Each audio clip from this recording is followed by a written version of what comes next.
Hey guys, this is LeDuck for theScore eSports, currently subbing in for Dexter. And with me, I have a very, very happy coach. Congratulations to making it to semifinals and Krakow. How do you feel winning in such a dominating fashion against Fnatic? The winning part was good, I guess. To me, the more important part was I had to hold this back for, 2 or 3 months, though. Can I cuss? Yeah, sure. Okay, because it really is. It's just bullshit how much people talk about, like, Jankos and Ryu and Vander and how they, like, choke and stuff. That was never an issue in our last playoff at all. Like, we actually spent a lot of time this last week just watching our comms with audio.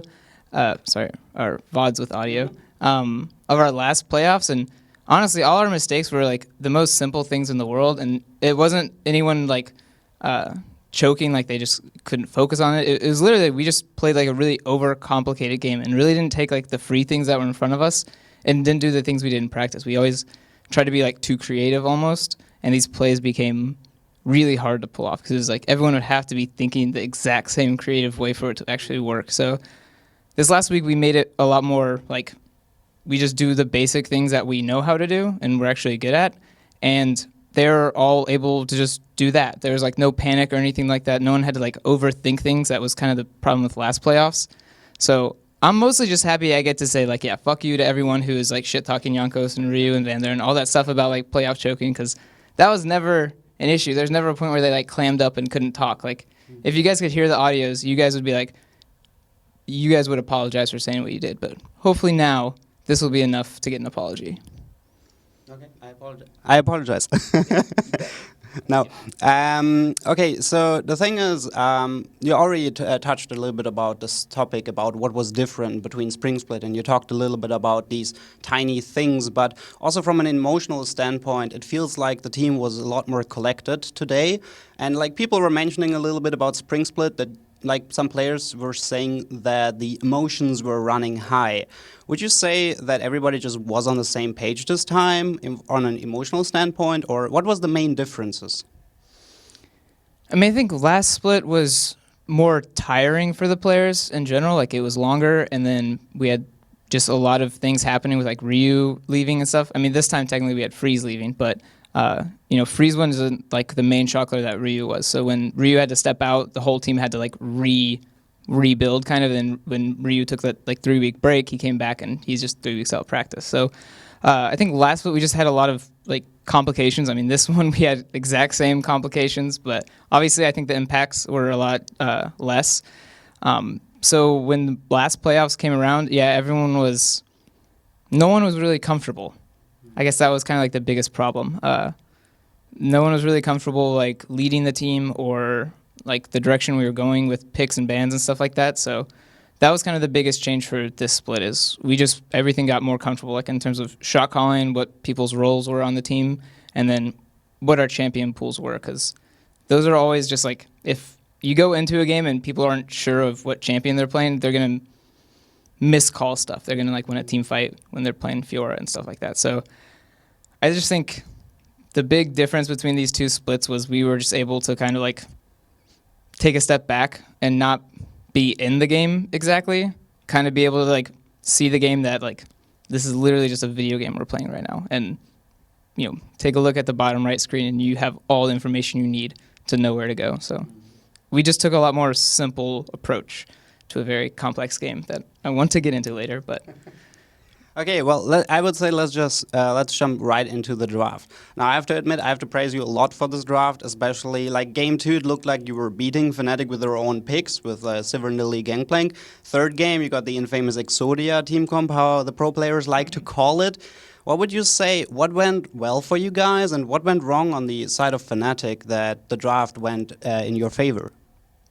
I honestly think both drafts were pretty equal. I think we had maybe like 55 or 60 advantage, but I don't think they were super lopsided. Like, I think game 3 was the most one. I would say that was probably like 70-30 our draft, but they still had snowball potential with, like Nidalee and Hecarim. Obviously, if Nidalee does nothing, it doesn't get kills, and like Hecarim's able to like farm up, it's going to be really bad. So that's where I give them the 30%, which is the lowest. But all of their drafts, like, they made sense, and I think if they play their comp correctly, it would have worked. But a lot of times when they were trying to make these plays, there's not really room for error. If you remember, like game 3, like our comp it's very straightforward what we wanted to do. Like you Shin ulti and Hecarim, you like Taric ulti and Vlad goes in and stuff like that. And you even saw us mess up that comp like a lot. Like on paper, it's a very simple comp, just like theirs were in game 1 and 2. But if you play it slightly off or something, you don't abuse the synergies with the champions, then it like kind of falls apart and you lose the reason for drafting them. So in game 3, when we started like throwing a bit, I think that was the issue. And if we end up losing that game, I could see people arguing that the draft was bad because of like X and Y and we needed to be together, stuff like that. So I think in game 1 and 2, people are gonna like dog on Fnatic a lot, and I think their draft was fine if their players could play the champions and they're able to do the plays that they set up. Having said that, I do think the 3-man siege bot lane is not a viable strategy. So other than that part of the comp they played, I think like the pressure on bot they did and like the deep invades on our bot side of the jungle like over and over again, I think that was the right idea. I just think they're like not overcomplicating it, but what was the word? Like all 5 of them didn't see how easy it was to like kill us bot or something like that. Like one of them on the team was like too timid or like too cautious, and so they just didn't pull the trigger at the right time. And then we were able to like kind of scrape together kills or scrape together advantages because they would mess up this like bot dive they kept trying. Very insightful, definitely. One thing I also want to talk to you about is the patch. Now, we're currently on 6.15 for this playoffs. Now, we call it the no lane swap patch, and there have been some arguments about this patch potentially favoring you. Now, we know H2K was very, very strong in lane swaps, but you guys also have fantastic laners, especially with Forgiven. And one thing I also want to touch upon is Jankos. Now, Jankos seems to be doing pretty darn well without lane swaps because he's able to create kills everywhere if you guys have a normal laning phase. How much would you actually say that this patch is beneficial for you guys? Or would you say that it actually doesn't make a difference and you guys would have had the same result on 6.14? I mean, for the lane swaps being destroyed, I think it was kind of like 50-50. We got something out of it and it took something away from us. I think we were always the fastest team to adapt in lane swaps and always like eked out small advantages. Through like the correct usage of how to lane swap. So we lost that part, but the big part we gained is Jankos able to be himself. Because during lane swaps, he wasn't allowed to have a brain. He literally had to go here at this time, go here at this time, go here at this time. So the most he could ever do is like, I got 1 extra camp over the enemy jungle. Like his advantages that he could get in a lane swap are really small.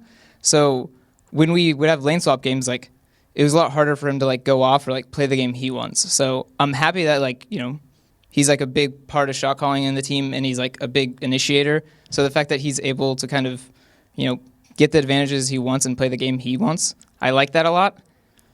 Again, having said that, I really hate the way Riot did this patch. They like did too many things at once.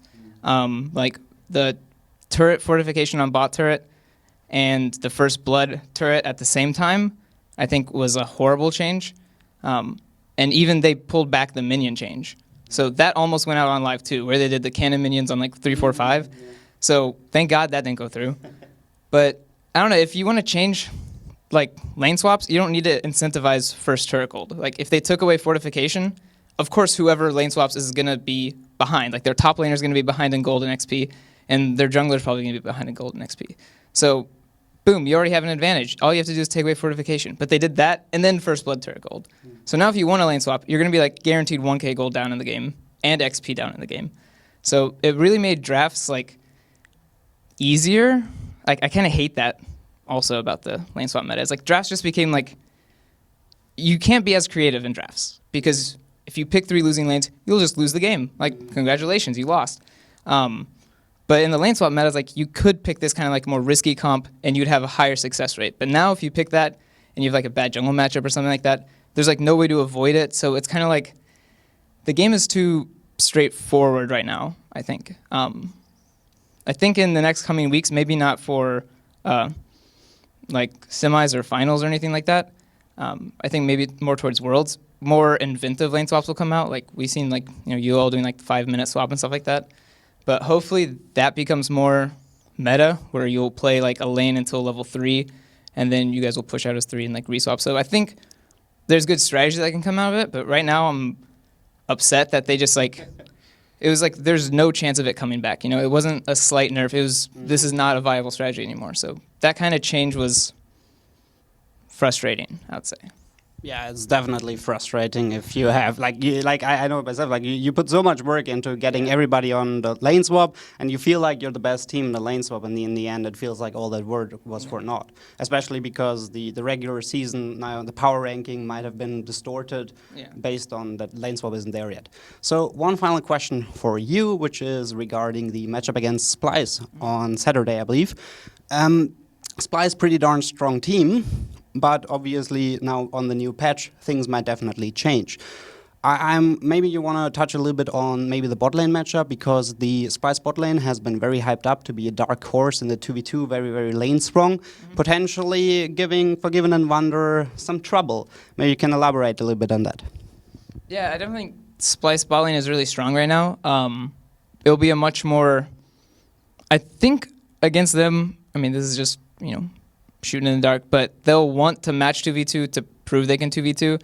I think in this Fnatic game, it was, you know, it was obvious to me that they didn't want a 2v2 at all. Like, they sent jungler around there, I think an obnoxious amount, to the point where it's not a viable strategy. So I think Splice will be more, what's the word? Like, they want to prove their worth. Like, kind of ego, but like more ego in check. Maybe more hungry for. Yeah, like they won't. They'll call jungler if it's a free gank, obviously. Like, they're not going to be stupid. But I don't think they're going to try to make this kind of strategy where, you know, they don't want to lane 2v2. I think they'll want to try to prove themselves. So I think the 2v2 bot will be really fun. And this kind of opens up more potential fighting like mid and top. Because, you know, this series is kind of like, if Jankos goes there, this guy dies or blows a flash. Like, their jungler's not going to counter gank there. So whenever we went mid and top, it was just, there was no fighting. We just 2v1 someone. So it was kind of like, not that exciting because we knew where jungler would be. So I think this will be a lot more dynamic. I think the games will be pretty long, but I think there'll be like a lot of kills early. Like, either us or them are going to make mistakes. I don't think either team is going to play passive. So I'm actually excited to play against Splice. I think they'll be a lot more like together than Fnatic were. So if they want to pull off these plays and we don't improve in the next few days, then Splice will take the advantages that Fnatic couldn't. So I think we have to like make sure we actually improve in these next few days, since we only have a few. And so the match against Fnatic should be, against Splice should actually be, I think, really close, but I don't think it'll be like short. I think it'll go 5 games, and every game's gonna be like 40 minutes or something.